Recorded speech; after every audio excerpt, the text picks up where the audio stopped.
What's up, guys? Today we're going to get to work on the 01 CRV again. I'm going to change out the suspension on it by using these Monroe quick struts today.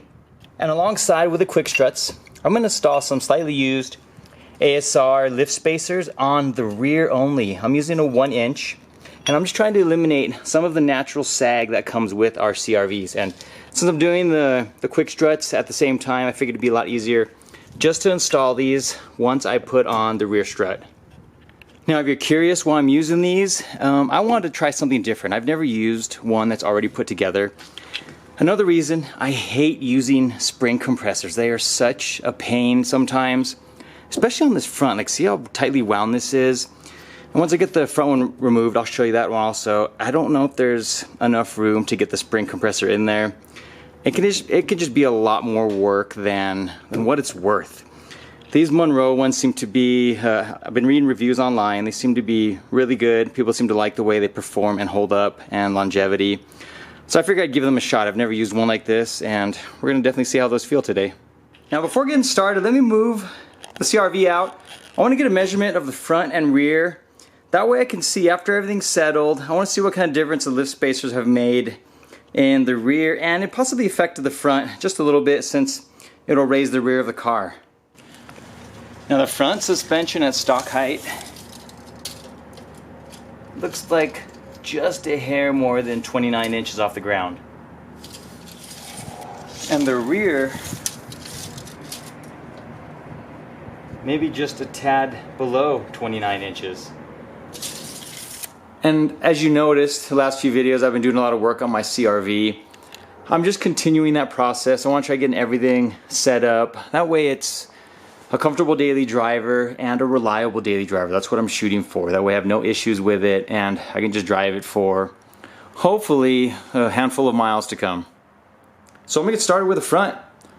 Go ahead and get your CRV lifted, support on jack stands, remove your wheel.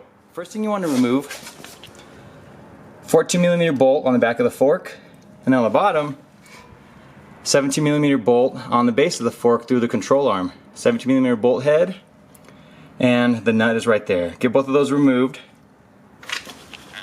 Once that's removed, you can take a hammer, hit at the front of the fork, slide the fork off of the entire assembly. Okay, my fork just slid right off, and I left it around the CV axle and the lower control arm so I have access to the strut assembly. Now on top, this little box here, you can just kind of push this back, it'll slide off. That gives you access to the 14 nuts you need to remove here. Go ahead and remove both of those. Once you do, the entire assembly will probably drop down, and it might get stuck because once I removed this, the whole upper control arm came down and it moved the knuckle close to that. So what I'll do, I'll put a jack underneath here. I'm gonna lift it up, and that should give me the room I need so I can get the assembly out as one solid piece and really easily.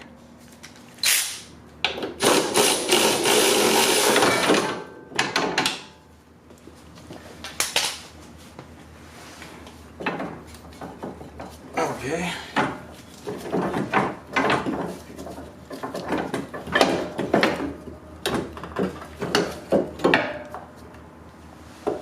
And here's a look at that old versus new. The only main difference I see is the spring looks a little bit different in, I guess, the sizing. See how spaced out these are? Monroe said these are engineered for each specific vehicle. So we're gonna find out and see if those feel okay. But everything else looks like it should line up as needed. And it's nice because you have a new top hat with new rubber bushings in there also. And so installing these should just be as easy as dropping the first one out. Let's just feed it back in to the side, and then slide it up, and then put your bolts on, your nuts on top, just to hold it into position. Let the jack down, slide your fork back on, and then just go ahead and re-bolt up everything. The only suggestion, the 17 at the bottom, leave that one slightly loose. Once we lower the CRV back to the ground, we're going to drive it around a little bit. We don't want it completely loose, just maybe leave a hair between the bolt and the bolt head, the nut, and the fork itself, so that way we can let it settle, and that way we don't tear the bushing prematurely. And the fronts are relatively easy. This suspension setup is like all the late model Civics and Integras, so really easy getting those back on. And since we're not putting a lift spacer on the front, it didn't create any more additional work. We're trying to get the fork on. I really didn't have to fight with it. Try to kind of use the jack to lift. I use the jack to lift the whole knuckle, kind of line it up, slid the bolt right in the front and tighten it up. So like I said, leave a little bit of slack on that nut there. Go ahead and put your tire back on, finish your other side, and then we're going to move to the rear. Now if you're curious how these work, these ASR ones, these just slide onto the top of the top hat. The only thing that you need to do with using this 1-inch one, obviously there's not enough room for the stud. It requires you to grind down this top of the stud so that way it fits onto here. And the instructions say you need to grind off 1/2 inch. So I'm going to do a little bit less, a little bit more than that. Actually, I'm sorry, a little bit less than that, because obviously the space of the spacer in here will accommodate, I don't know, probably 1/4 of an inch. So I'll probably leave 3/4 of an inch there. Then we can slide on these nuts, which create a new mounting point for your top hat. So I'm just gonna grind these off real quick and get these put together. I'm just gonna mark a little bit extra, and we should be good right there.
And there we go. That one's all finished up.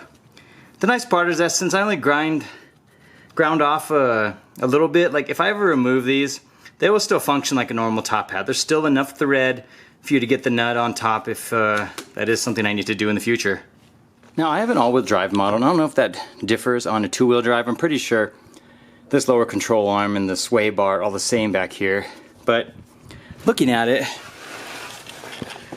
what looks easiest, I'm going to remove the sway bar. I'm going to take off these two 12s, and I'm going to do that on both sides at the same time, because I feel like if I remove these 3 14 mil bolts, I'll be able to drop the lower control arm, and since it's attached to the sway bar, with it loose and removed, the whole lower control arm should just fall out of position, and that way we can get the entire shock absorber removed. So I'm going to try that. Start with the two 12s and the 3 14s on both sides. Okay, and that seemed to work for me. Sway bar came down, control arm came down. Now, depending on where you live, it can be really difficult to maybe get these off. Both these bushings are destroyed. You can see here, see how this bolt started twisting? I was lucky that it didn't. I was able to just keep spraying it down, and then I pried in a wrench while I was trying to back it out, and that worked on both sides. I was able to get those free. I have hardware that I will replace with this. Also the nut, welded on nut that was on the back, actually came off also, but that seemed to be the easiest way to get those down. Whatever you may need to do, if you live in a climate that has a lot more rust and corrosion, this may be a lot more difficult job getting those removed.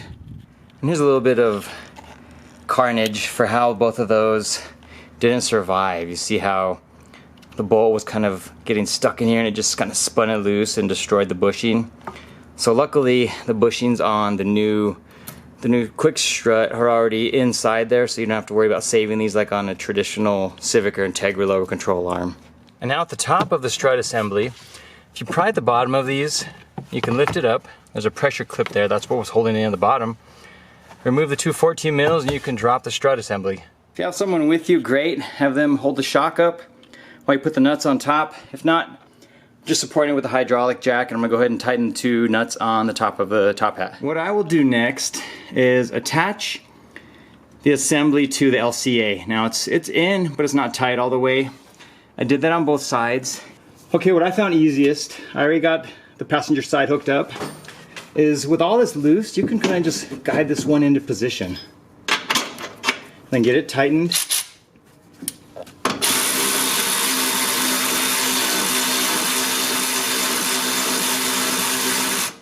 Always leave a little bit of room, because once we get the car settled, we're gonna go ahead and drive it and get back here and tighten all these after it's on the ground. So with that one in, what I did here,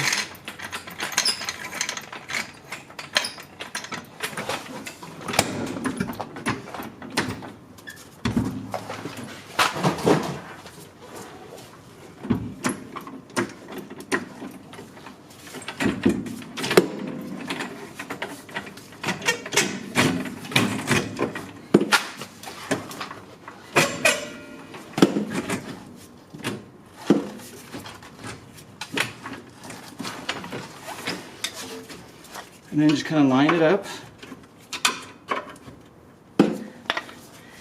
Get your bolt.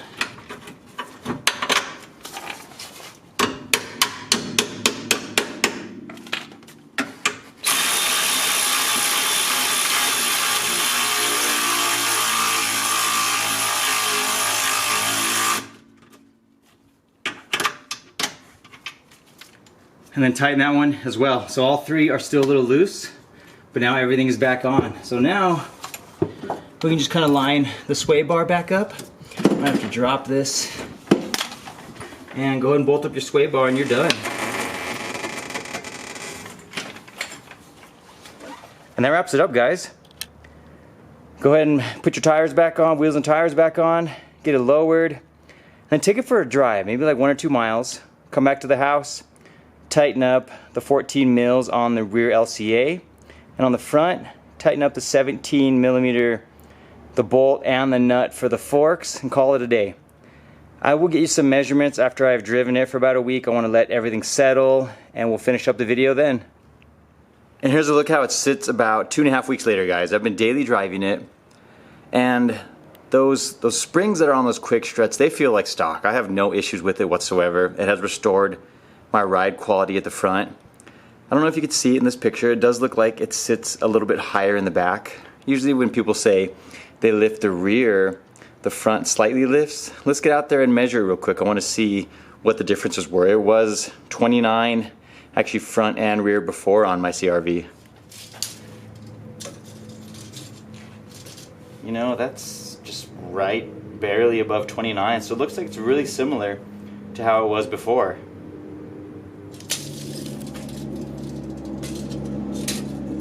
This one now sits at 30 inches, so that 1 inch lift actually lifted about 1 inch completely in the rear. And so that'll be it for today.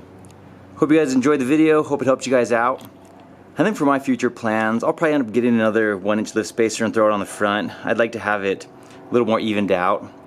They always say when you lift the rear, it's supposed to slightly lift the front, but in my case it didn't seem to do anything, still being at 29 inches.